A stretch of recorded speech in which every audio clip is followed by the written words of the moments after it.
Bonjour, papa. En sciences humaines 10, on apprend à propos de l'immigration au Canada. Je sais que votre père, Robert Bishop, vient d'Angleterre pour une meilleure vie. J'avais entendu que son vie était très dangereuse. Est-ce que tu peux m'expliquer pourquoi c'était dangereux?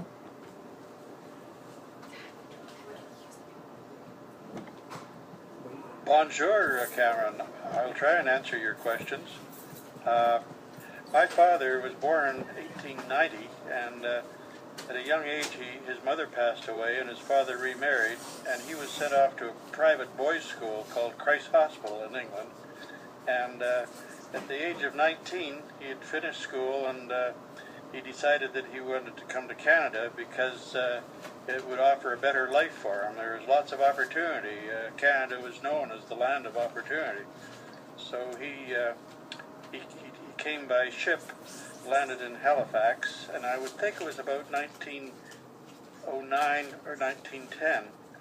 And he took a railway car from Halifax across Canada and got off in Vernon and worked at the Gang Ranch.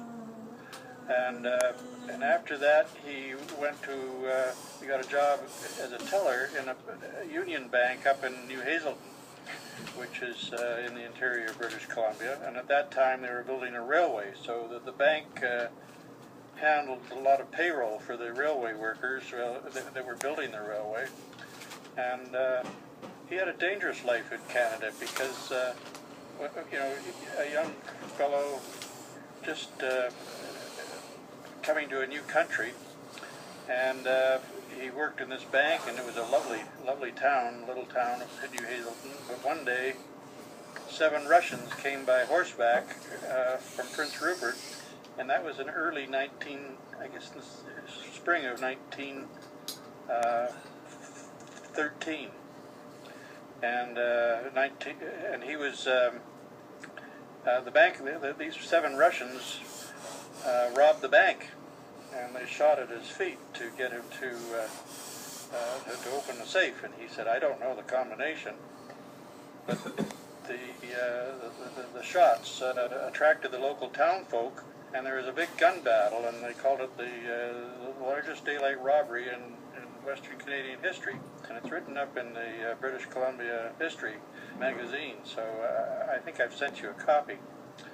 But at any rate, so that was very dangerous. And then after the bank robbery, I guess the manager and the general manager of the bank sent my father and the employees of that bank a reward. They had a very nice dinner. They each got $100 reward for their being so brave.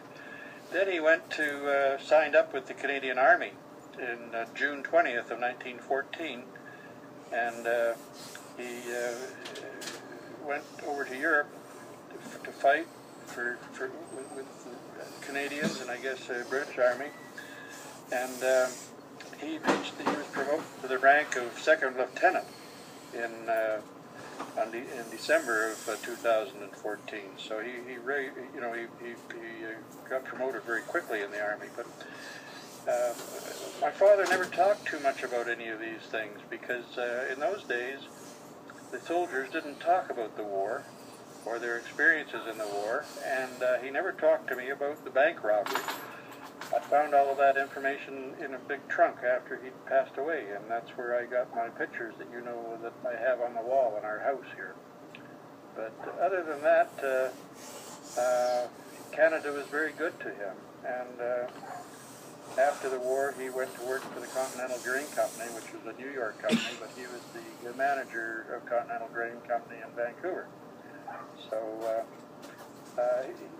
he, like very many immigrants to Canada, like your grandfather Ingleby,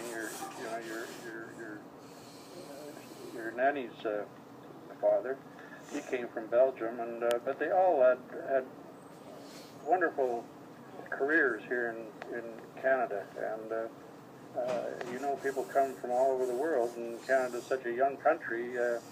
A lot of immigrants have done very well here, and that's what my father wanted to do, and that's why he came to Canada, and he loved Canada. So unless you have some other questions, I think I've sent you some information that you can use for your project. Okay, well, merci papa, tu m'as répondu à tous mes questions et c'est bon de savoir que mes grands-parents ont aimé Canada et qu'ils ont du succès ici. Merci.